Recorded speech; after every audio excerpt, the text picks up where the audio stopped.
if you consider yourself a big fan of the series, or if you want to play more gun con games for the PlayStation 2, I think it's worth checking out.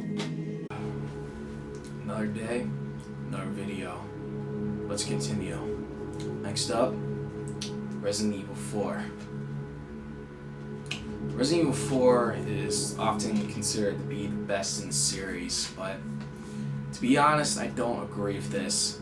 Don't get me wrong, I really like the game. I wouldn't own the game on 3 different platforms if I didn't. But I think Resident Evil 4 is easily the most overrated entry in the series. Mainly because I've always thought the game was more of a third-person shooter than a survival horror game. I mean, the game was almost nothing like the previous games that came before it when it came out. And I just don't think it was a good direction for the series to go. If you look at the later games, they're definitely,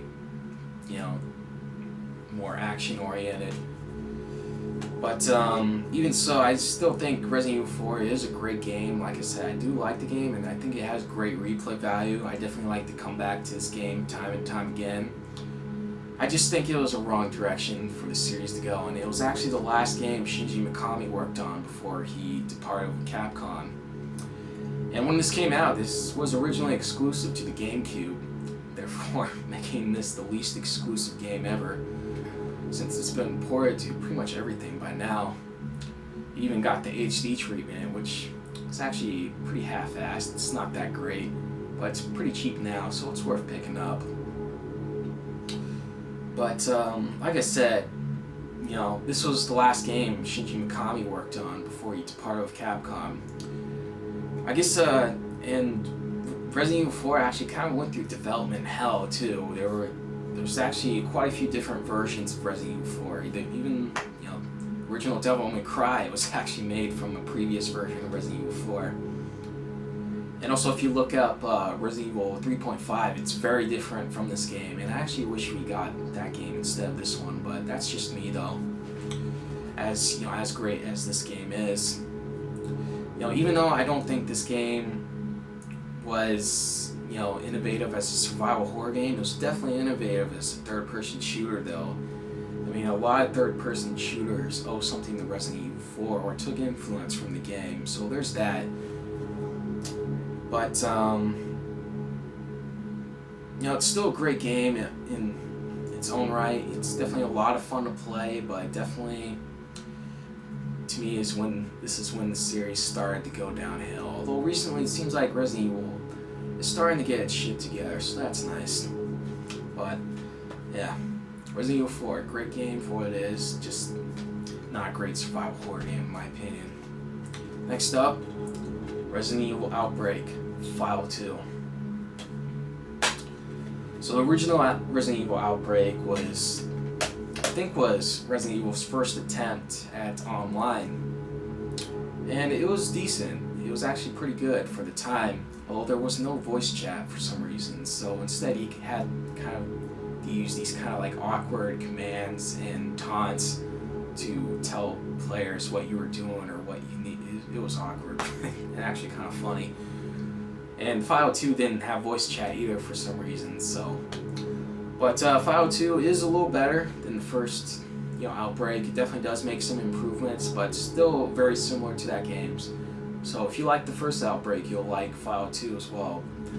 But I don't think the Outbreak games have aged very well, mainly because, like I said, they had a focus on multiplayer.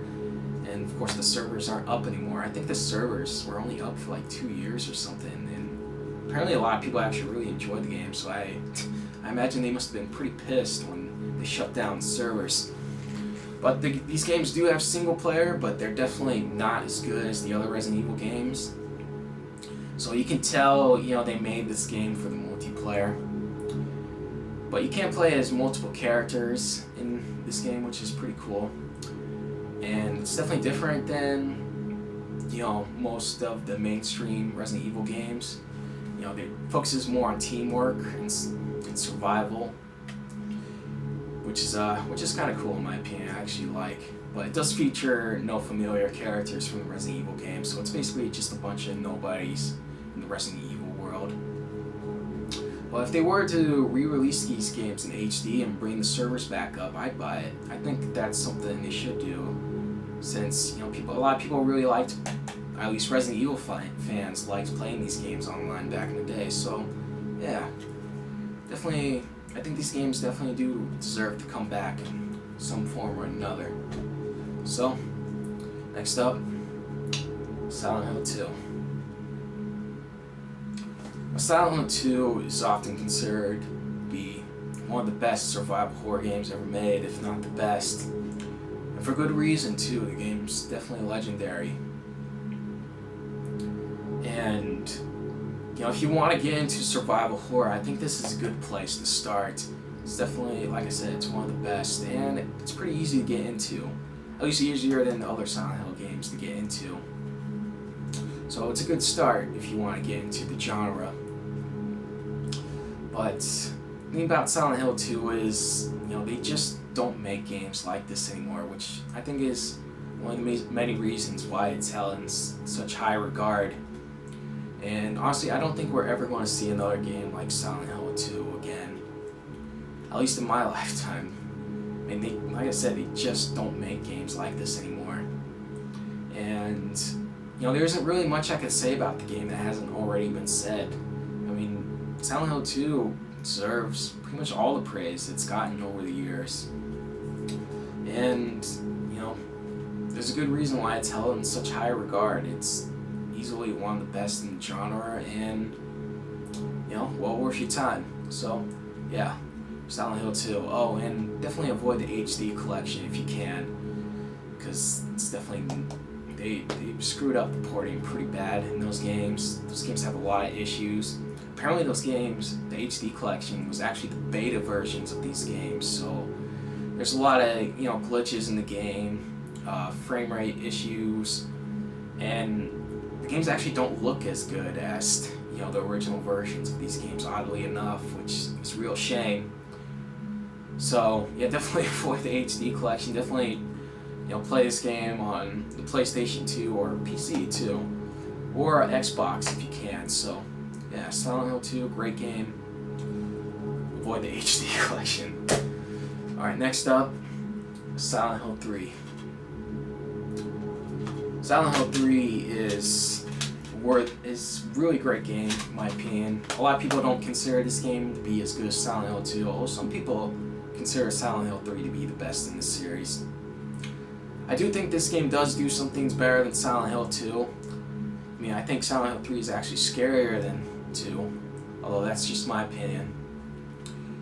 And it just does some things better. Like, the graphics of this game are definitely improved from the second game, and this is easily one of the best looking games on the system. It's really impressive for its time, and it still holds up really well today. But definitely avoid the HD version of this game. They did a worse job of porting that game than Silent Hill 2. So Silent Hill 3 has a lot more problems. They even redubbed the voices for some reason. So there's that. And the voice acting was actually really good in the original game, so I don't know why they did that. But, it is what it is.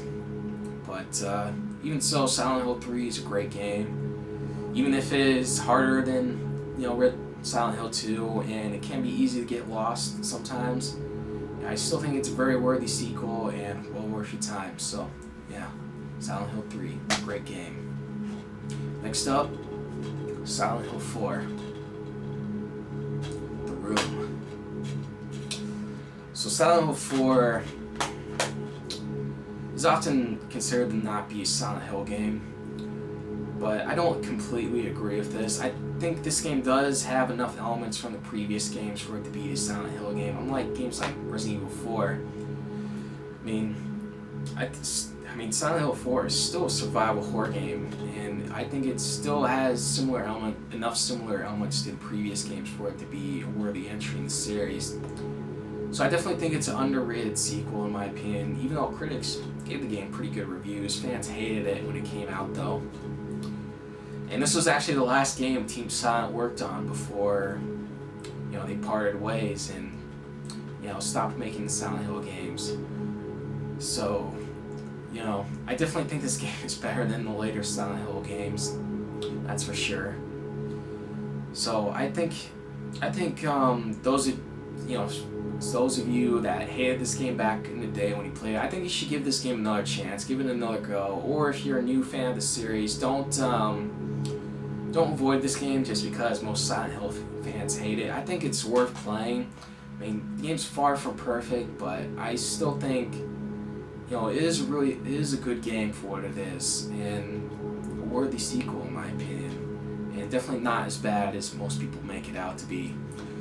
Although I think the biggest problem I have with this game though is its inventory system. It's really bad. It really held the game back for me. I mean, people complain about the inventory system in the Resident Evil games, at least the early games. But at least in those games, the inventory system was actually kind of strategic and encouraged you to only carry items you needed. But Silent Hill 4, there's like no strategy. It's completely pointless. And it just comes off as padding, just to give you an excuse to have to go back to the room, more often than you want to. Like for example, like in Resident Evil, you're able to combine ammo, and it takes up one inventory slot, but not Silent Hill 4. Like all that ammo you pick up takes up one inventory slot, so you can't pick up too much ammo. And so that's definitely a pain. And same with health drinks and everything too. And none of the previous games had this either, so I don't get why they added the inventory system in this game. I don't know what they were thinking. I guess they just wanted to pad the game or give you more reasons to go back to the room. But it is what it is though. I still think it is a good game for what it is, even if it is really different from the previous games, which is funny because some fans actually complain that Silent Hill 3 was too much like the other games, so I can see why they drastically changed the game and actually tried doing something different, but definitely backfired big time for them. And so like I said, it gets more hate than it deserves. Definitely an underrated sequel in my opinion, so definitely check it out if you haven't before, and don't be discouraged by what people say about it. Like I said, it's far from perfect, but still worth checking out if you're a fan of the series, and better than the later games. So, next up, Siren. Speaking of Silent Hill, Siren is actually made by, or at least the director of the first Silent Hill is involved with Siren, so that's pretty cool. Although Siren is very different from the Silent Hill games. Although the game does have a great atmosphere though, like the Silent Hill games. But Siren, I think, is actually a pretty hard game, so I can see a lot of people having a hard time getting into this game, but even so, I think the game is actually really good for what it is. And I hear the sequel is actually, Siren 2 is actually even better, but I wouldn't know, I haven't played it.